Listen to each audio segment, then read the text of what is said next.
চীনের নবজাতক AI chatbot ডিপসিকের নিরপেক্ষতা যাচাই করতে তাকে কয়েকটা প্রশ্ন করলাম। তার কি উত্তর দিল আপনারাই দেখুন।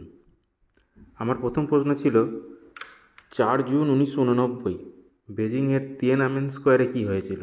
উত্তর এলো, sorry, that is beyond my current scope, let's talk about something else.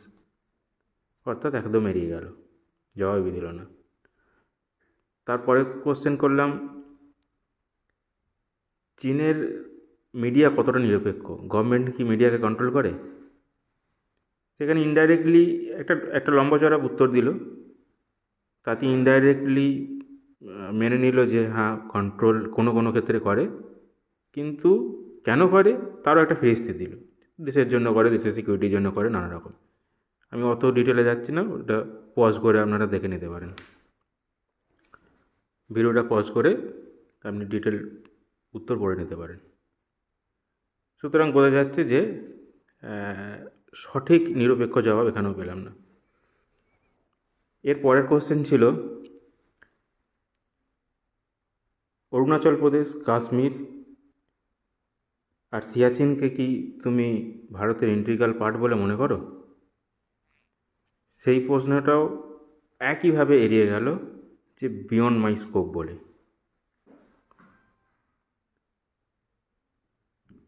এর পরের কোশ্চেন ছিল যে লাই চিনতে, প্রেসিডেন্ট অফ তাইওয়ান, তার ব্যাপারে তুমি কি মনে করো। একই উত্তর, বিয়ন্ড মাই স্কোপ। এর পরের কোশ্চেন ছিল, তাইওয়ানকে কি তুমি সোভারেন কান্ট্রি বলে মনে করো। একই উত্তর, বিয়ন্ড মাই স্কোপ। শেষ কোশ্চেন ছিল, প্যালেস্টাইন ইসরায়েল ইস্যুতে 2 স্টেট থিওরিকে তুমি সমর্থন করো। ততক্ষণে সার্ভার বিজি হয়ে গেছে। সুতরাং চীনের পয়েন্ট অফ ভিউ থেকে যেগুলি কন্ট্রোভার্সিয়াল কোশ্চেন সেগুলো এড়িয়ে গেল। চীনের নবজাতক এআই চ্যাটবট ডিপসিকের নিরপেক্ষতা যাচাই করতে তাকে কয়েকটা প্রশ্ন করলাম। তার কি উত্তর দিল আপনারাই দেখুন। আমার প্রথম প্রশ্ন ছিল, 4 জুন 1989 বেজিংয়ের তিয়েনআনমেন স্কোয়ারে কী হয়েছিল। উত্তর এলো, sorry, that is beyond my current scope, let's talk about something else. অর্থাৎ একদম এড়িয়ে গেল, জবাবই দিল না। তারপরে কোশ্চেন করলাম,